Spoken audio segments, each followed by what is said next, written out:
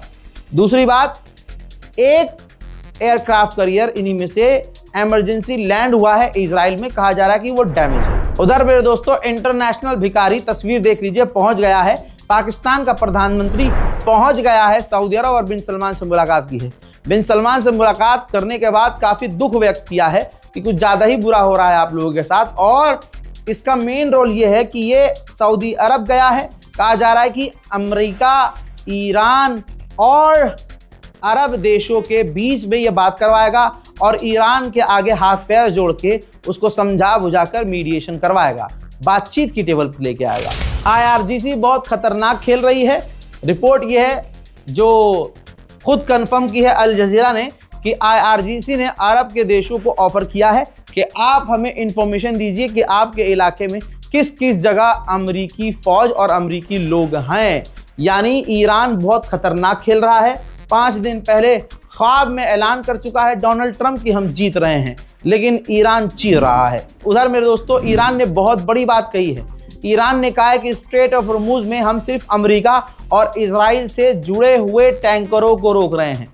यानी क्लियर है कि अगर परमिशन मिलेगी तो भारत को ही नहीं, जिस भी टैंकर का कनेक्शन अमेरिका और इजराइल से नहीं होगा उनको स्ट्रेट ऑफ हॉर्मुज से ईरान गुजरने देगा। हालांकि अभी भी ये चीज़ क्लियर नहीं है मेरे दोस्तों। बस अभी मेरे पास जस्ट खबर आई है, जिस टैंकर की मैंने बात बताई जिसमें 6 अमेरिकी सैनिक सवार थे, वो टैंकर जो क्रैश हुआ है, खबर ये आ रही है कि 6 के 6 सैनिक अपनी सही जगह पहुंच गए हैं। हजरात, ईरान ने उधर 43वां हमला, जी हाँ 43वां हमला किया है शब कद्र में। जी हाँ 43वां हमला, 43वां वेव ऑफ अटैक, यानी हमलों का एक जत्था, 43वीं बार ऐसा हमला जो अमेरिका और इजराइल के ठिकानों पर था। आपकी स्क्रीन पर दुनिया की तमाम बड़ी कंपनियों के स्टॉक मार्केट का हाल है। सब कुछ लाल नजर आ रहा है। स्टॉक मार्केट पूरी तरह से क्रैश हो रहा है। इसका भी असर सारी दुनिया पर पड़ रहा है। इसी तरह से आपके सामने 2 सैटेलाइट इमेज है, ये यूएई की हैं। यूएई में अमेरिका के जो बेस हैं पूरी तरह से हिट हुए हैं, डैमेज हुए हैं। कहने वाले गुलाबी सुअर पहले ही बोल चुके कि हम तो जीत गए और ईरान के मिसाइल सिस्टम खत्म हो, ये खत्म हुए हैं दोस्तों। हजरात, अंधभक्तों के फादरलैंड और फादरलैंड के फादर पीटे जा रहे हैं। जो खामनाई के मरने पर खुश हो रहे थे, उनकी शहादत पर खुश हो रहे थे, अब वो सारे सुअरों का झुंड यहाँ भारत में सदमे में है और अब ये खुंदक मुसलमानों से निकालेंगे, मुसलमानों की मॉब लिंचिंग करके। वहीं इजराइल का एक और ईरान ने ड्रोन मार गिराया और तस्वीर जारी की है। अंधभक्तों में शोक का माहौल है। अच्छी खासी ईरान की पिटाई हो रही थी।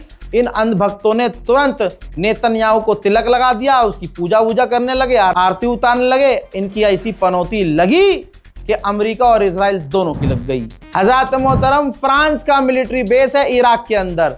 कहा जा रहा है कि इराक के अंदर ही जो ईरान के समर्थक ग्रुप हैं, उसने फ्रांस के बेस को निशाना बनाया है और पूरी तरह से बेस को उड़ा दिया है। देखिए,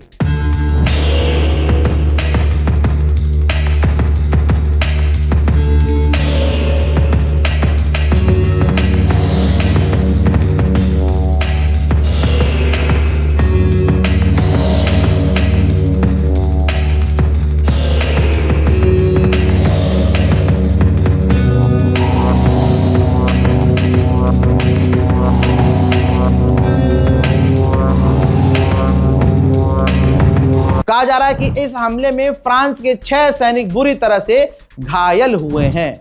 मेरे दोस्तों, इंटरनल रिपोर्ट है, खुफिया रिपोर्ट है कि व्लादिमीर पुतिन पूरी तरह से अपने दोस्त ईरान की मदद कर रहे हैं। सैटेलाइट इमेज दे रहे हैं, लाइव अपडेट दे रहे हैं मिलिट्री को।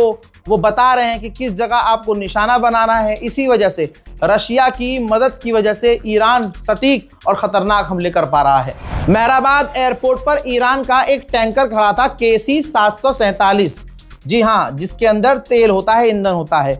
अमेरिका ने हमला करके उस पूरे टैंकर को उड़ा दिया और तस्वीर आपके सामने है। मेरे दोस्तों, फिलहाल के इस अपडेट में इतना ही। इस रिपोर्ट को शेयर कीजिएगा, अपनी राय कमेंट सेक्शन में लिखते हुए हमारी खबरों को शेयर कीजिएगा। आपसे गुजारिश है कि हमारी खबर शेयर इसलिए कीजिएगा क्योंकि हमारी खबरें सच्ची हैं और भ्रमित करने वाली नहीं हैं। आधे से ज़्यादा मुसलमान फर्जी न्यूज़ शेयर कर रहा है और फर्जी न्यूज़ देख रहा है। आप लोगों से हाथ जोड़कर गुजारिश है, ये जंग में मुसलमानों की हार होगी अगर मुसलमान गलत खबर सुनेगा और गलत खबर को सुनकर खुश या दुखी होगा। रिपोर्ट शेयर कीजिए। जय हिंद।